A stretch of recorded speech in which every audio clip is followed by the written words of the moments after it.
Can't even order cart.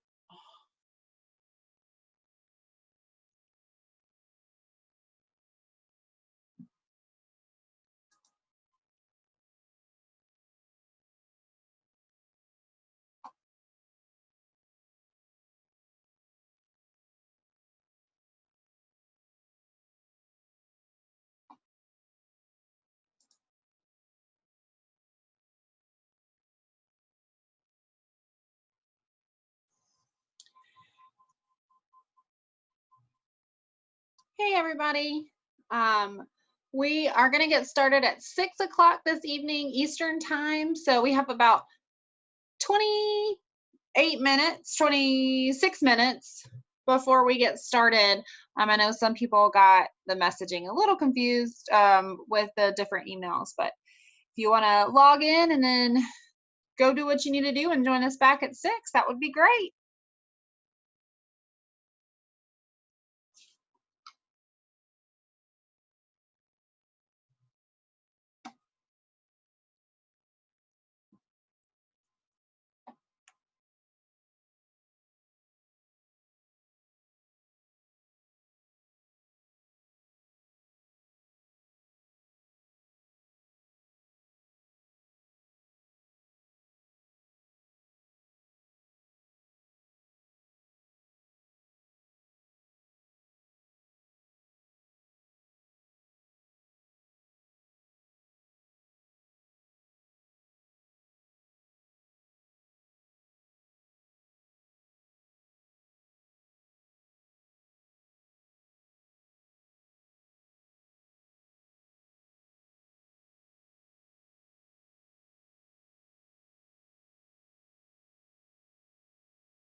Hey everybody, we are gonna get started at 6 o'clock. I know there was some mix up with the emails, I understand. So at 6 o'clock on Eastern time, we're gonna get started. So um, it's 5:39 Eastern time right now. So in about 20 minutes, we're gonna get started. So if you wanna log on, go grab yourself something to drink or hang out.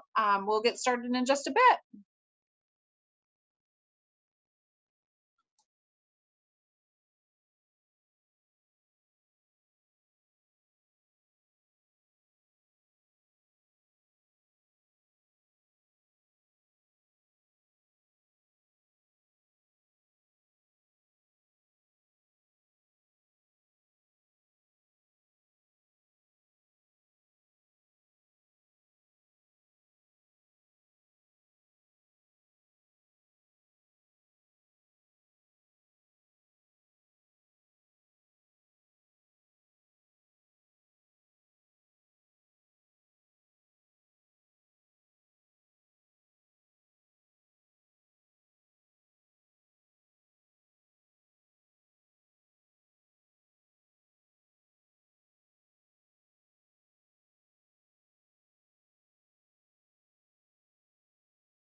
Hey everybody, so we've got one of our presenters, Audra, here. Hello, Audra. We are going to get started in about 15 minutes, and so if you just hang out for a little bit, we're going to get started soon.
Hello, hello. Can you guys hear me?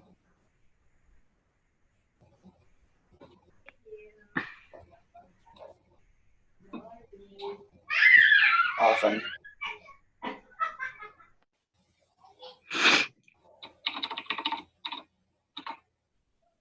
Okay, just wanted to test video and audio.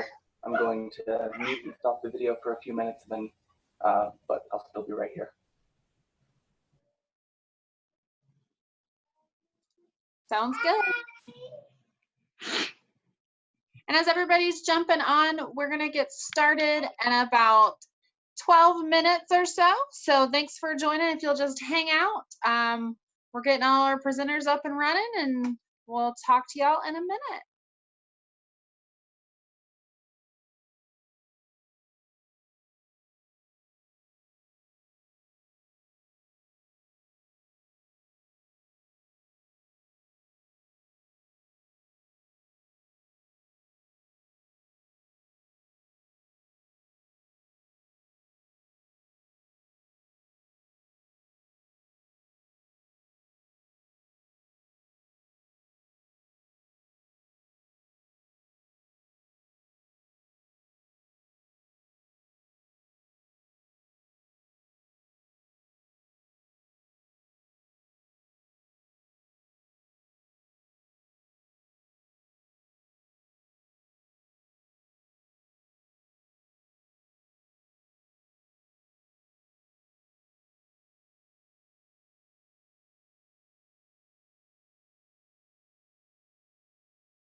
Hey everybody, thanks for joining. We're just getting everything set up on our end, and we're going to get started in just a little bit, in about 9 minutes or so. So thanks for joining.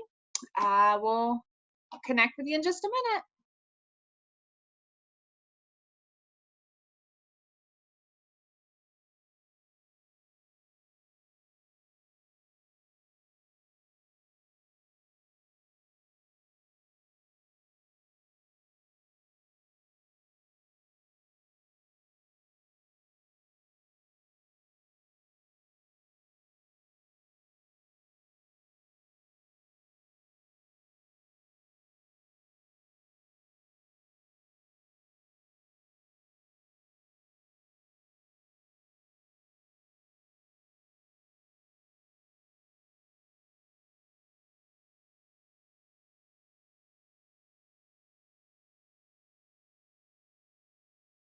Is it just the 4 of us? 5 of us? Hey, this is here. So no, you have some participants already on. Okay. Awesome. We've got a few. We've had a couple people jump on early, and then they were going to come back as it got a little closer. So I think they gave their system a test run. So Awesome. yeah, we'll get started, I guess, in about 8 minutes or so. Okay.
Hey everybody, it's about 5 till. We're gonna go ahead and get started in about 5 more minutes. Hope you're here for the youth leadership training.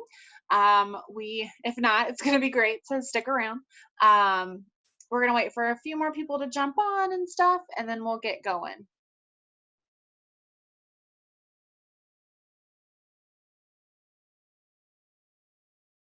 Accommodations as needed.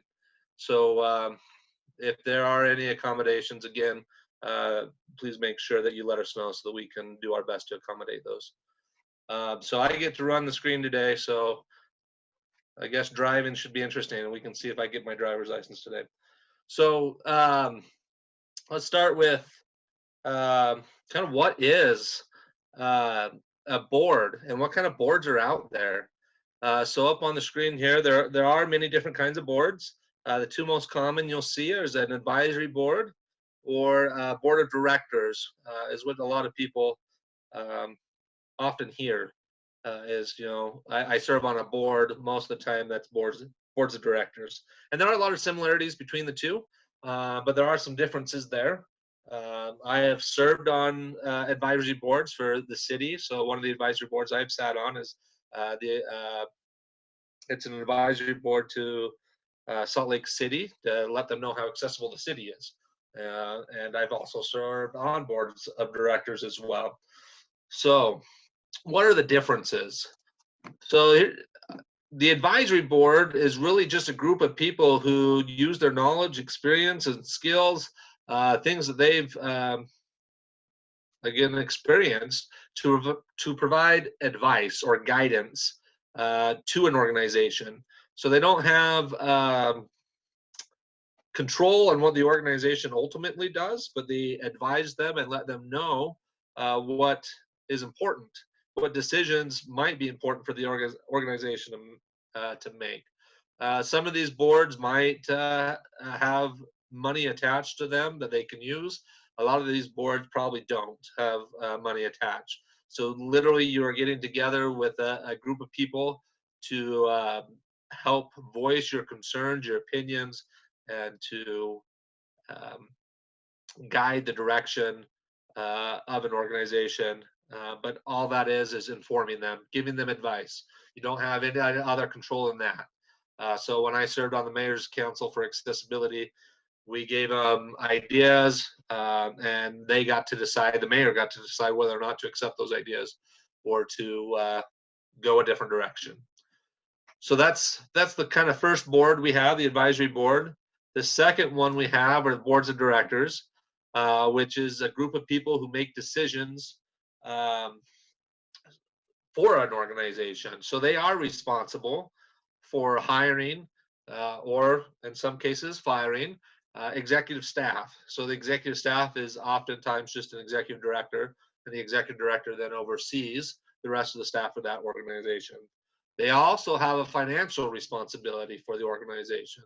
So if you serve on a board, you need to make sure you understand that you have a financial obligation to make sure the organization is financially sound, so that they're spending the money the way they're supposed to be spending their money, and that they aren't being frivolous or spending money on things they shouldn't be spending money on. So those are the two different types of boards we have. Again, the advisory board and the board of directors. So I'm going to turn this over to, I believe, Audra.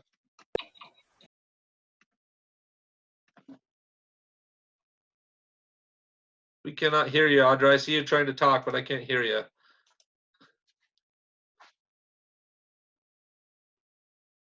Not now. There we go. That'd do it. Okay. So, like I said, very, very happy. So why should I serve on a board? Okay. So so most people who serve on a board feel very passionately about the work of the organization and want to give back to their community. Before jumping onto the Arizona Stoke, I have developed a passion for working with youth with disabilities and their different transitions of their lives and helping build capacity and peer-to-peer relationships in that setting. And I thought that with being on the Arizona Stoke, I would be able to extend that passion and give more opportunity for the youth in our state. Serving on a board can be a great experience because not only do you have the power to influence decisions on things you care about, but you can also learn important skills that you use when you get a job, expand your network, and build your resume.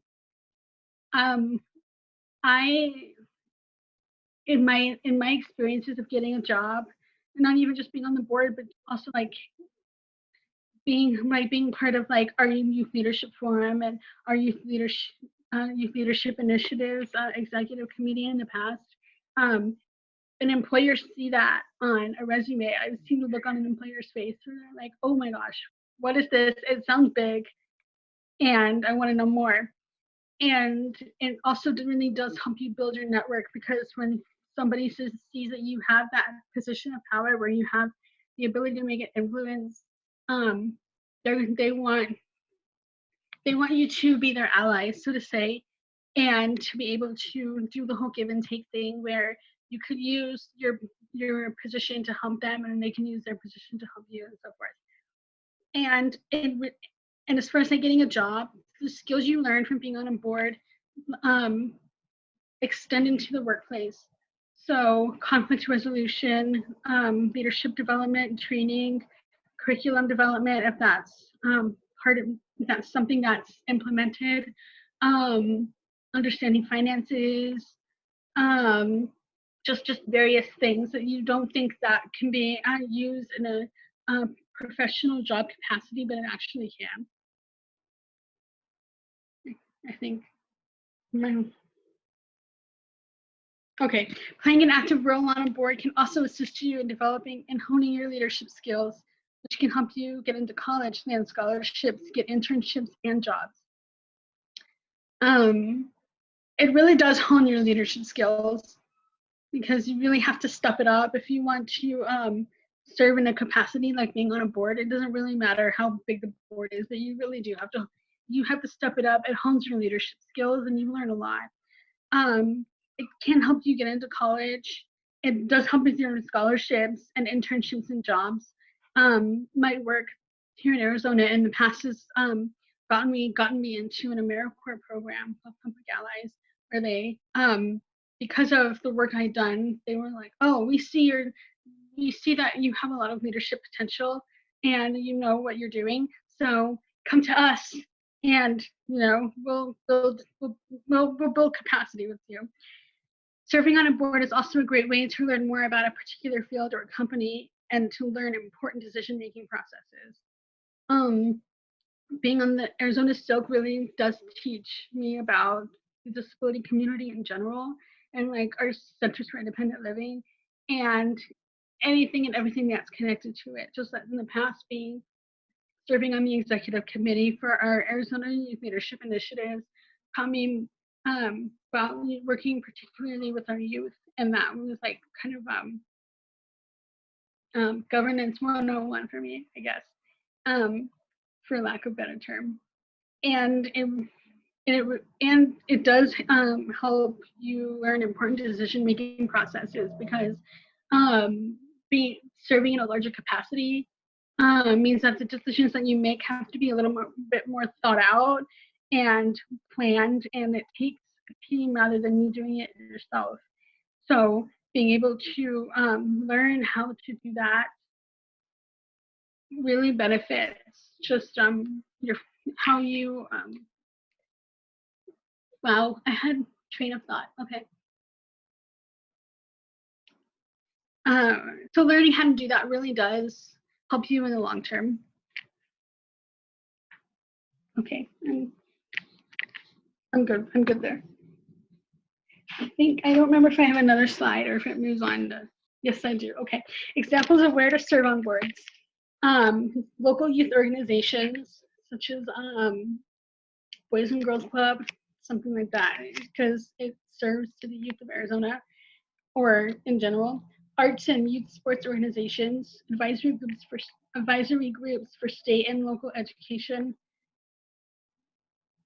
independent living councils such as myself, nonprofit organizations such as Micah and I have done in the past, state rehabilitation councils like the Vocational Rehabilitation Council, Workforce Investment Board, youth councils, Chamber of Commerce, political organizations, and national organizations.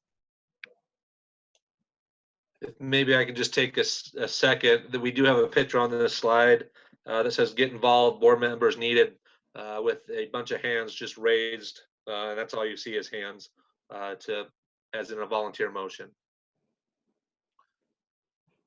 Can you say that one more time? Yeah, I was just describing the picture with what that is on the screen right now. So we have a picture that says "Get involved, board members needed," and then a bunch of hands raised, like they're volunteering to serve. Yeah.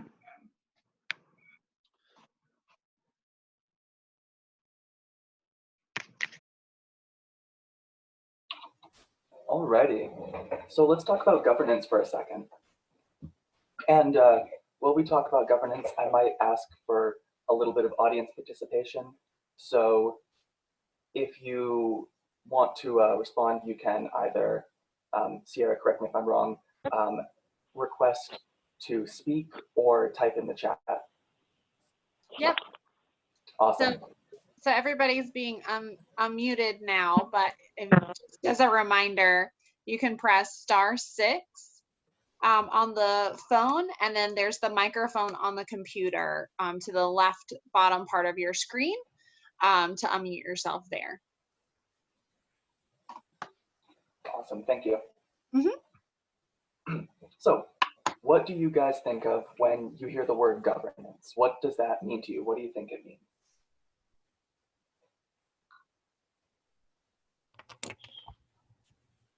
I see Michael Beers. Hi. Yeah, I'm here with 3 or 4 other people.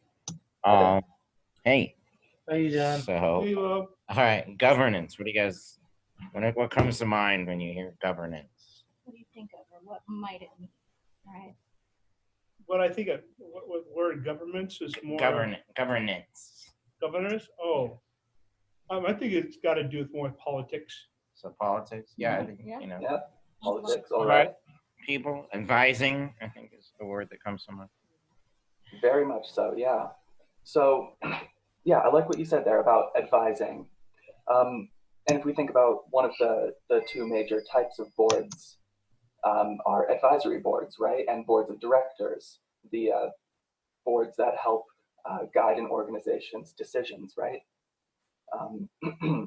So we can see that governance has to do with decision making, with leadership.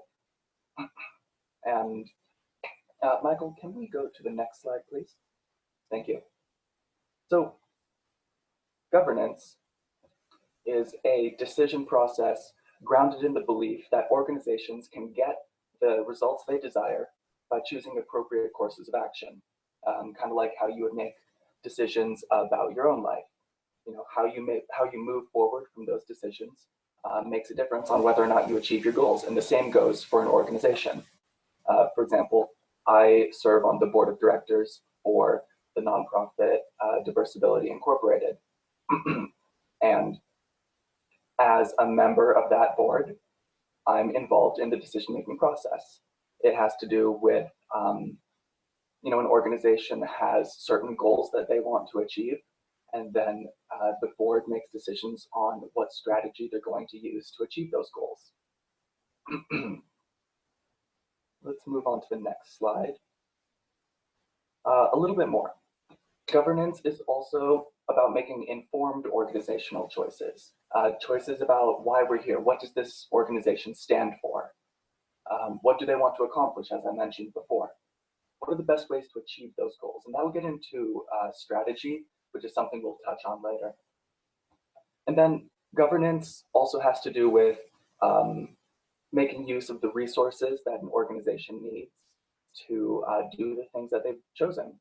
And how will they secure those resources? How will you know whether you're making a difference? You know, how do you determine what success is? You know, is success when you've, you know, if your goal is to build houses for people, is success 10 houses or 100 houses or whatever? So, thank you.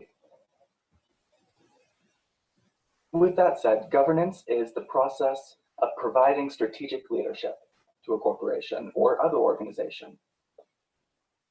Its main components include making policy and strategy decisions about how the organization conducts business.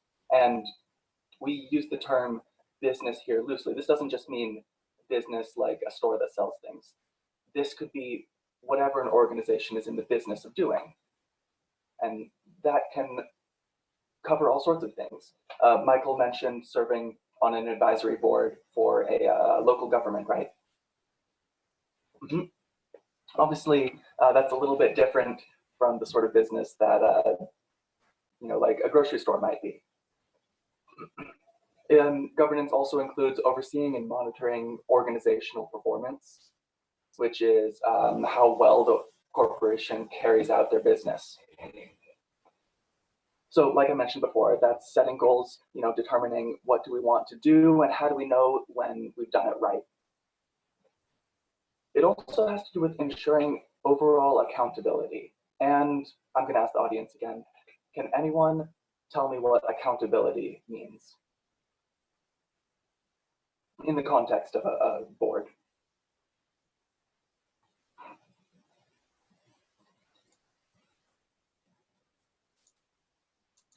Accountability. Accountability means that you're accountable for something, that it falls upon you. Yeah. Good. And I see So, there's one more comment. Do you want the other one to chime in as well? yes, please. All right, go ahead. My name is Devin. I was just going to agree with the previous statement. All righty. Thanks, Devin. And I believe our other statement came from Devin. All right. Yep. My name's David, but that's very close. No, my bad. David. No, it's fine. Everyone does it. It's fine. All right. So yeah, it's assuring accountability, and accountability is it boils down to taking responsibility for the actions and results of the decisions that a board makes. Part of that is following the rules, both laws that an organization has to follow and the rules that an organization decides to follow. In part 2 of our webinar, we'll talk about things like bylaws and sort of kind of the way that boards operate and the rules that they have to follow, that sort of thing. But accountability, again, just boils down to responsibility and taking responsibility for what the organization does and making sure that it does the right thing. Alrighty, and I believe I'll pass the next slide over to Whitney. Awesome. Thanks, Micah. So on this slide, we talk about strategy. So strategy is the chosen method or plan used to bring about a desired future, such as achievement of a goal or solution to a problem. Strategy is the process of selecting among alternative courses of action. The process involves gathering information and using it to make decisions with the belief that effective choices will result in organizational success. And also on the screen, we have an image. It's blue, like letter blocks, like when we were a little kid, and it spells out strategy. And through the first T in strategy is the word innovation and another set of blocks going perpendicular. And then through the A in strategy is the word plan going perpendicular again. And then through the E in strategy is the word success going through the blocks perpendicularly. So when we talk about strategy, this could be you as an individual. What is your strategy on getting on the board, or your strategy for your actions while you're on the board? But it also means, what is the strategy of the board or the organization? So this could be a strategic plan.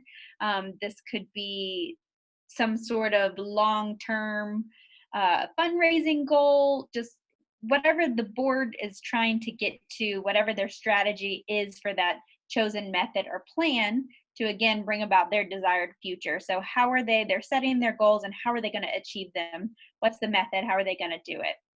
So that's something to keep in mind when you join a board, is you kind of want to know what direction they're going so that you can understand how you can fit into that. And again, it could also be your own personal strategy on how you want to be effective as a board member.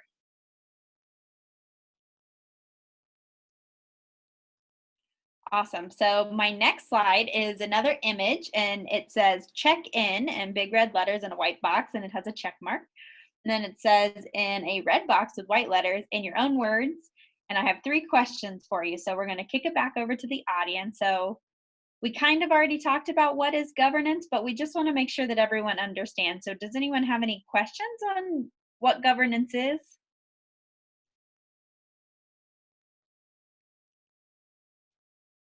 I'll give us a few minutes in case anyone needs to raise their hand, but Silence is good as well. That means Micah covered it. Yeah, I don't see any hands up, so I think you're good. Okay. So then the second question is, what is strategy? So since we haven't had the opportunity to ask you all, what does strategy mean to you, or mean to you in your role as a board member?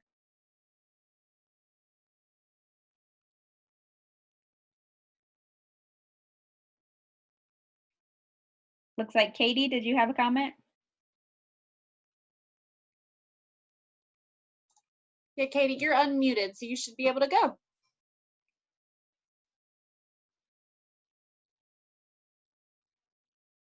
We don't hear you yet.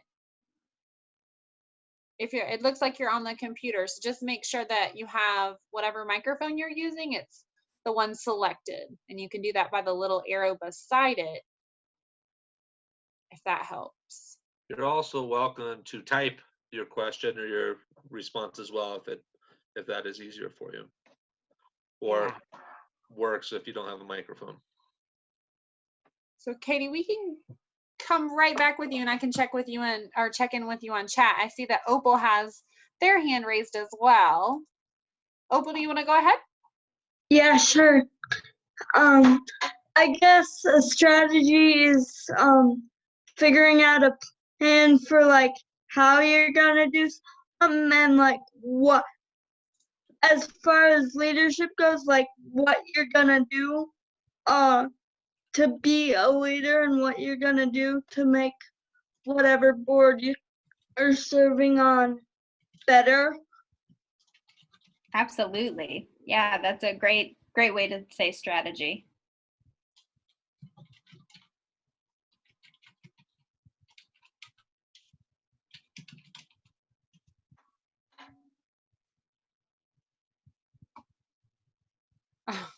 Yeah, so Katie was saying, sorry, I'm having trouble with my mic. Pretty much what I was going to say. Thank you, Katie. So the last question we have is, they also said a checklist of sorts to make a goal. And that's definitely true. List making is a really good strategy to make a strategy. It's a really good method to figure out what your goals are and how you're going to achieve them. So our last question on this slide is there anything that we've talked about so far that is unclear to you? We're about halfway through the presentation, so we just wanted to check in and make sure that everything was sounding pretty good and making sense.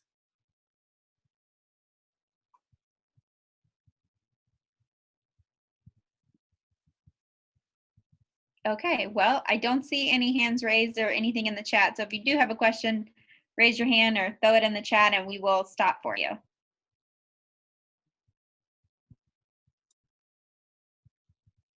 All right, so our next slide talks about board member legal duties. So on this slide, we list 3 different duties, which is duty of care, duty of loyalty, and duty of obedience. And this is one of those things that's pretty high level. I don't think a lot of boards maybe talk about it openly, but it's usually listed in their bylaws or some sort of board manual. So it's really nice to know, because you really want to know what legally you're responsible for. So the first one is duty of care. And on this slide, we say using your best judgment, actively participating, paying attention, and asking pertinent questions. So when you think care, take it at its literal term. You want to care for your organization. You want to genuinely want them to succeed, and you want to show them that you care through your active participation, through using your best judgment, and asking questions that are pertinent to the conversation. The second one is duty of loyalty. So in this, we list avoiding and disclosing conflicts of interest and putting aside personal feelings and professional interests. So again, think loyalty. You want to be loyal to your organization. You want everyone to know if you do have a conflict. Conflicts of interests are something where maybe you work for an organization, but you're on the board of another one. So when you're on that board, you want to let them know that you work for your organization, just in case maybe your organization wants to apply for a grant to the board that you're on, or wants to do some sort of partnership. Everyone knows that you work there and that you can take yourself out of the conversation if you will somehow personally benefit, or if your organization feels like there might be something where you may sway the conversation. So you would just recuse yourself from any sort of votes, and that will make things better. But it's always good when you're going into a board to let them know if you have any conflicts. So you want to be loyal. You want to make sure that you're doing the best that you can. You also want to put aside your personal feelings and professional interests. So sometimes when I'm on a board, people say things that I just like totally disagree with, but I disagree with them personally. But I have to understand that I'm doing what's best for the organization, and even if it's something I disagree with, I have to leave that outside. I have to leave it out of the door. I can maybe talk about it afterwards, not in the board meeting if I really feel strongly about it, but it's not something that needs to come up during the board meeting if it's a personal feeling that isn't what's best for the organization. And then our last one, duty of obedience, that we list out saying staying true to the mission of the organization and obeying the law, both public and organizational. So when we think obedience, we think being good, behaving. So we have to remember that all of our non-for-profit organizations, they have a mission. What do they seek to do? How are they changing their world and their community? What drives them to success? It's their mission. So we have to make sure as board members that the organization we're volunteering with is staying true to that mission. There's a term called mission creep, when they kind of get away from the mission. And it's your job as a board member to remind them this isn't maybe what we're here for. We're here to do this kind of work, and this other work over here is just a little bit outside of our scope. So we need to remember why our organization exists. And if you keep drifting from that mission, maybe it's time to visit what the mission is. So opening up that conversation as well, as if the organization has changed the direction they're going, maybe a conversation about changing the mission needs to happen as well. Can I pipe up, Whitney? Is that okay? Absolutely. So I know, looking at the duty of care and actively participating, I have served on quite a few boards or even committees where you just have people sitting there. They want to say that they've served on the board or committee for their own personal gains. Maybe they want to put it on a resume or whatever. And it's really important that you actively participate. And I know a lot of times when you first start on a board or committee, sometimes it's hard to actively participate. You're just kind of soaking everything in. You're trying to understand kind of where the organization is as a whole as you start to attend those meetings. But after a few meetings, I strongly encourage you to participate and to share your thoughts and asking good questions. And it's okay to sometimes disagree with somebody. That is okay, and a lot of progress is actually made when sometimes there are disagreements. That doesn't mean that there need to be you need to be negative or mean about those disagreements, but having a different opinion is okay, and it's good to share those opinions, especially as youth. You know, this is for youth, and you think about a lot of these organizations, some of them don't have youth programs. If you're looking especially at Centers for Independent Living, there's some that don't have programs, and coming in and sharing your vision and what you see as a youth, it might be a little different than everybody else, but that's okay, and that's what we want you to, is to share what you think, your opinion, what you would like to see happen on any board or committee. Awesome. Thank you for adding that, Michael. Okay, so I think I have all the slides with images, it seems like. So this slide has an image in the top left corner that says, "Let's break it down," in big red letters on a white box. And then underneath it is an arrow pointing to the right, which has a big white box in it. And it says, "What do each of these mean?" So in this box, we have 8 different items that are all circled around a middle item that says governance issues. So the things around the circle are consensus oriented, accountable, transparent, responsive, equitable and inclusive, effective and efficient, follow the rule of law, and participatory, which is what Michael was just talking about. So we want to, again, give everyone the opportunity. There's 8 of these, so if there's any of them that, it really jumps out to you and what that means to you, we would love to hear from you.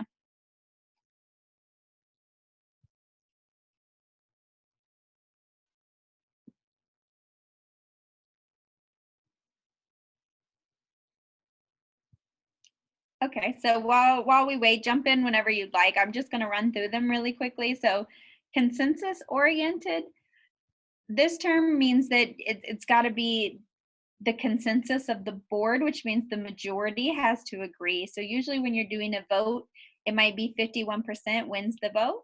So that's the consensus. The majority of the board feels that way. So you always have to think you're not an individual, you are a body, and you're not thinking about what you personally think, but what the board thinks. So when they do those organizational votes, that has the power because the board is backing it.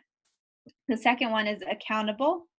So kind of what Micah talked about earlier is how are we being accountable? We want to be present and active on our board, and we want to be responsible. If we say we're going to do something, we're going to do it. We're going to be accountable.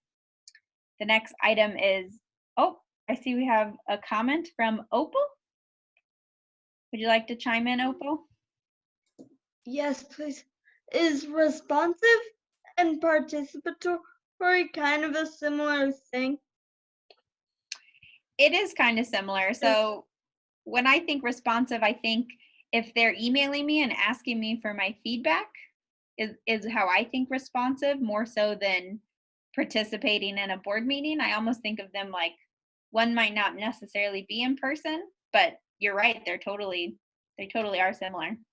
Okay, that makes sense now. Maybe my other thought is responsive is acting like somebody's trying to engage you, and participatory I think is you engaging somebody else. Kind of how I view that. Does that make sense, Opal? Yeah, that makes a lot of sense actually. Okay. Thanks. Awesome. Thank you, Opal. So we have transparent. So you always want to be honest with your organization and transparent, and that goes back to those conflict of interests. But if there's ever any information that you come across that you feel that other members of your board need to know, it's your responsibility to bring that to them. Responsive, we've already talked about that a little bit. So the next one is equitable and inclusive. So that's letting everyone know that every individual on the board matters. Their opinion matters. Otherwise, you wouldn't be on the board. And especially as young people, our opinion is sometimes different than other people on the board. And we want to remember to voice that opinion because we have value and we can really make an impact through our voices. The next one is effective and efficient. So sometimes boards take a little bit of effort to do something, and it might not be the most efficient because they have to maybe go through Robert's Rules of Order, which we're going to talk about on the second part of this call. And it might feel like it is just so much red tape of saying the right words at the right time and the right order. But that's what we need to do to be efficient because it's following that parliamentary procedures, which we'll talk about on the next call. Following the rules of law, so that goes back to our duty of care, duty of loyalty, and duty of obedience. But we also want to make sure that we're following state laws and federal laws, especially if the organization that we serve on is a non-for-profit. They're going to have tax laws with the IRS, and they're also going to probably have laws within the state that they need to follow. So being aware of the laws as best you can. Usually you learn about them through your orientation as a new board member. So that's a good question to ask when you join a board or advisory council is, you know, what state and federal laws are we following that I need to be aware of and be conscious of? And then the last one is participatory, which we already talked about a little bit. Whitney, if I can step in, it looks like Michael Beers had a good comment in the chat section there. And he said, I think consensus oriented can also have to do with the part where everyone is working to find someone, or sorry, to find something they can all agree on instead of just winning the most people. Yeah, absolutely. Thanks, Mike. I have to move things around here or close chat boxes for me to change the next slide, so I apologize. That's okay. I think I'm kicking it back to Micah. All righty. So let's go over a couple of things to think about when you're considering joining a board of some sort. Before you decide to join a board or committee, it's important to understand the time commitment. You have to make sure that you're able to put in the time and effort that's expected of you. Showing that you're reliable can help you get a positive reference when applying for jobs, schools, and scholarships. However, if, you know, sometimes we bite off more than we can chew, right? If I'm a full-time student and work part-time, then I might have to judge, do I actually have time to join this board, even though I want to? You have to look at scheduling conflicts too. Maybe I have the time, but they meet Fridays, but it's during my 9-to-5 job and I can't do that. Or maybe I'd love to get involved with this, but my school doesn't get out until 3:30 and their meetings are at 2. You have to find out how often the board meets, what time it meets, how long the meetings last, to make sure that they don't generally conflict with your school or work schedule or the other things that you have going on in life. But keep in mind that you should try to be flexible if you can. If you have too many conflicts, it might appear that you're unable to meet the time commitment. So to summarize, everyone has things that come up now and then, right? That might prevent them from making a board meeting. But if you're not able to make most of your meetings, then that might be a sign that you don't have time to be as involved as you need to be to really participate. All right, we'll move to the next slide, please. Yeah, I was just gonna describe the picture there on the screen so we don't forget to do that. Thank you. We do have a emoji smiley face, I guess, or a thinking face with a hand pushing the mouth up like they're thinking in a thought bubble above the head with no thoughts there, I guess, but a blank thought bubble. Alrighty, more things to think about. On the top right corner of the page, there's that same thinking face with a thought bubble. And then the first bullet point says, find out what you'll be doing on this board and what's expected of you. You should, before getting involved, ask what sort of information people are expected to know. What will your responsibilities include? Giving presentations, speaking in public, meeting with government decision makers? You know, what will you actually be doing? Excuse me. And will there be any training given to you before you start serving on the board?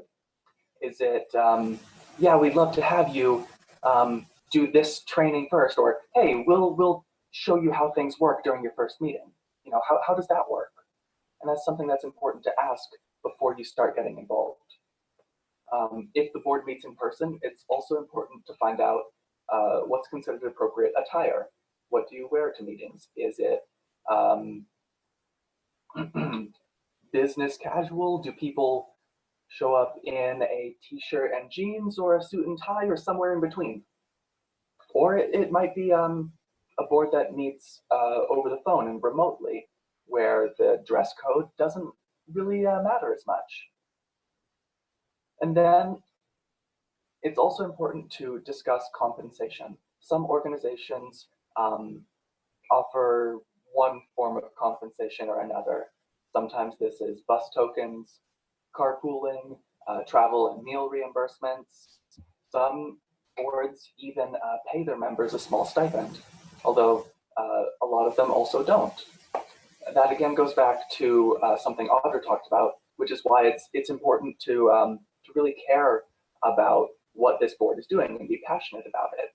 You know, most board members aren't in it to make millions of dollars. They're in it because they find something that they care about and they want to make a difference in. Can I just pipe in real quick about compensation as well? So if you look at a nonprofit or not-for-profit organization, the reason why they're a for-profit organizations because they cannot reimburse or compensate the board members. So there are some organizations that are not-for-profit organizations that can compensate you, or committees. So I serve on our local transportation committee for accessible transportation. And they don't compensate us with money per se, but I do get a monthly bus pass. So there are ways that they can do that. That is not a nonprofit organization. It's just a committee within an organization, and that's how they compensate it. But if you are going to serve on a nonprofit board, just know that they really can't compensate you. They can help pay for training or travel, but they can't necessarily compensate you for serving on their board. Definitely. Thank you, Michael. All right. So just make sure you know where you stand with the board or organization that you're going to get involved with before you join. All right. My daughter's dad just picked her up at like literally 30 minutes earlier than he was supposed to. So, all right. So things to think about. So come prepared. Always ask for a copy of the agenda before the meeting so you can research meeting topics and feel confident and prepared to participate. If you've been tasked with doing something such as research or survey, or surveying youth about policy issues, be sure to bring the requested materials or information to the meeting. It's also really good to even just have like pen and paper for notes, because you never know what's going to be said during the meeting. That's actually going to be very, very beneficial to what you need to know. If you have questions, always be sure to ask another council member or a staff member. I know sometimes it might feel a little bit insecure doing that because you don't want to seem unprepared, but it's better to ask those questions than to be unprepared. Also, get ready for new words and ideas and be ready to defy assumptions. There will be a lot of terms and ideas you might not know, although you may have to ask questions. Your colleagues will be impressed by your maturity, strengths, and unique perspective. And then there's another word that's blocked by the emoji thinking. So sorry, when I transferred this to a PowerPoint, it blocked that. So it's unique perspective you bring. You bring, okay. Thank you, Michael. Being on like getting ready for new words and ideas. There will be a lot of like touching into that in the second part of this webinar next month. Just like words that you may or may not have heard that are used pretty regularly in an environmental setting, such as being on a board. Also, the whole concept of new ideas is, remember that everybody is coming from somewhere that you may not relate to, different backgrounds, ages, ethnicities, it doesn't really matter. And everybody brings new ideas to the table. A big one for me is be ready to defy assumptions. I'm the youngest council member on my board, and the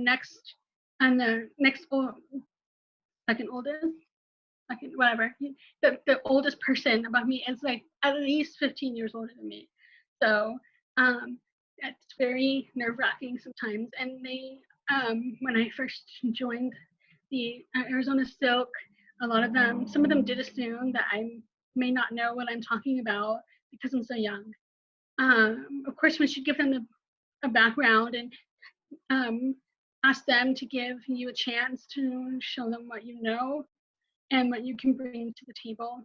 They will change their minds. Just remembering that those new words and ideas and defying assumptions, that there's a lot that you can bring to the table if you just keep going.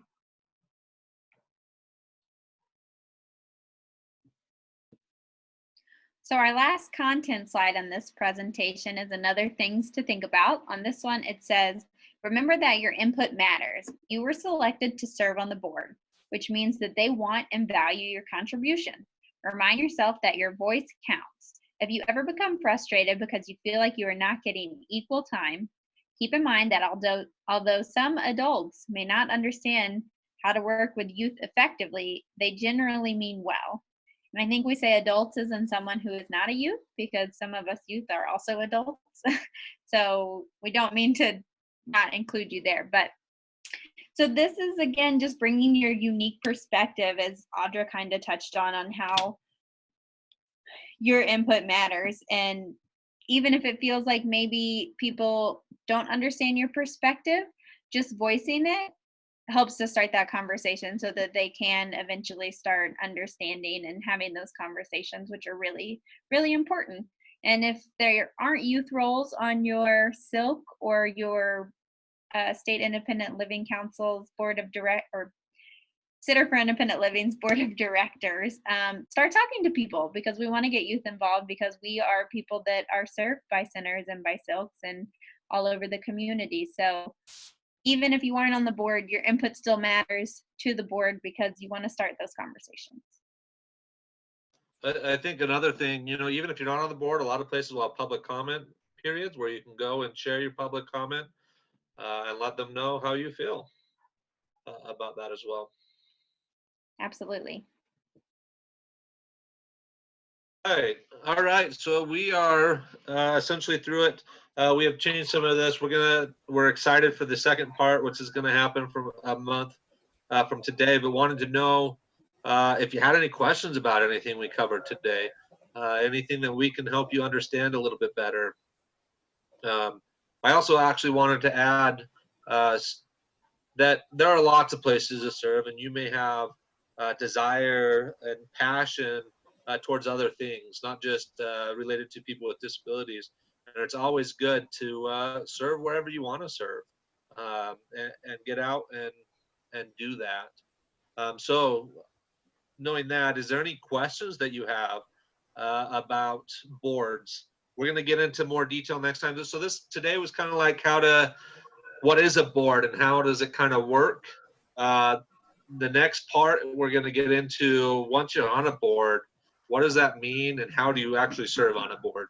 So we'll go through parliamentary procedure, we'll go through bylaws, how to make a motion, what kind of motions there are, and answer some of those questions. But today we just wanted to kind of talk about what the board is and how does it kind of work. Looks like do we have one question there? Yep. All right. Go ahead, Beers. You should be good. Okay. This is Michael Beers here from Montana. We have Jason has a question. I got a question is that when a person on being a board member, how long does he serve as a board member? So Jason, that's a great question, and each board will be a little different. So within their bylaws, we'll talk about that in December, but within those bylaws, it'll specify a term.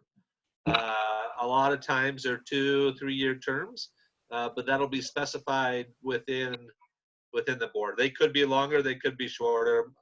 It's unlikely for shorter, but it could happen. It's just whatever is written in the bylaws. Does that answer your question?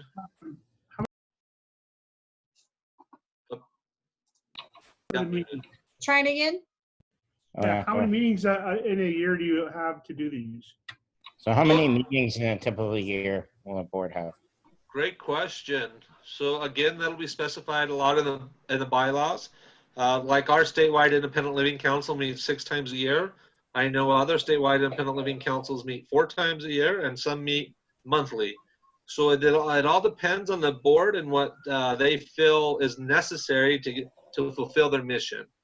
So it could be monthly. The committee I serve on for accessible transportation, we meet quarterly as a whole committee, but then we have subcommittees that meet monthly. So it may depend on the board or the committee, and that'll be specified in the bylaws. Thank you. Yeah, you're welcome. Any other questions? Whitney knows everything. I'm sure she can answer any question you have. Or Micah or even Audra. I mean, they all know it. They all are very smart and can answer any question you can throw at them. And I would say, if not, Michael, do you want to kick it to the one that has our contact information? Yes.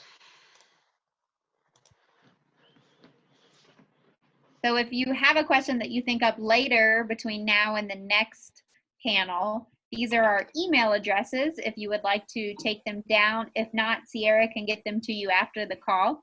And we are happy to field any more questions or have some discussions with you whenever it is needed. You're welcome to hit print screen and it'll save your screen as well. Mhm. And this is Sierra. So really quick, again, just to note that date, it's December 13th, the same time as now. So Eastern 6 o'clock and backwards from there. There you go. Thank you. Look at I you. said December 14th on there, but you are correct. So Sierra is correct. That is the 13th, not the 14th. So please make note of that. So my slide is incorrect. But the times are there on the slide. To work yourself backwards if you need help with that. And again, we'll cover parliamentary procedures and what that exactly is. We'll cover motions. We'll cover bylaws, things to, how to get started and things like that. And then next, in part 2. And feel free, if you know somebody that has not joined today, but is interested in part 2, that is totally okay. Anybody can join part 2 that wasn't a part of part 1. We are going to take this recording. We're going to post it on our website at april-rural.org. And so this will be something that you can go back and reference as well, along with these materials. So please know it will be something you can check in with later if it's a lot of information. It can be a lot to take in. So feel free to check it out there. And then as far as registering for the next one, you will receive a link to register, and you will also receive a link, since you were already on this one, with how to just log on as well. So just know that that will be coming to your email, and then please share it far and wide for anybody else that would like to join.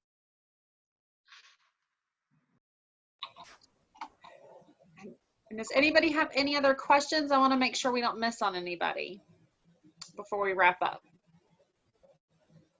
Looks like we've lost half our participants. Yeah. Our attendees. They were, you covered everything so well. We do appreciate everybody on the call. Thank you for being with us today. Yeah. All right. Thank everybody for putting this together. Yeah, thank you. Thanks for having us. Oh, there is one question. Looking forward to seeing you. Oh. Opal, did you have a question? Let's see. Yeah, I just wanted to say thanks, you guys, and hi, Mr. Mike. Hello. Are you talking to Mike Beers, maybe? Yep. Hi, Opal. And I think Katie had a question as well.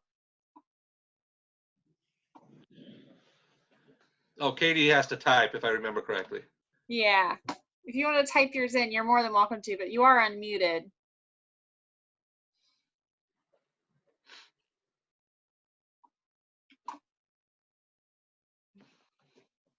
Okay. I'll hang out for a minute to see if Katie is able to type that in. But thank you for joining us. Michael, I'm looking forward to part 2. Oh, Katie said great presentation. Thank you. All right. Thank you. We'll see you in December. See everybody in December. Thanks for joining.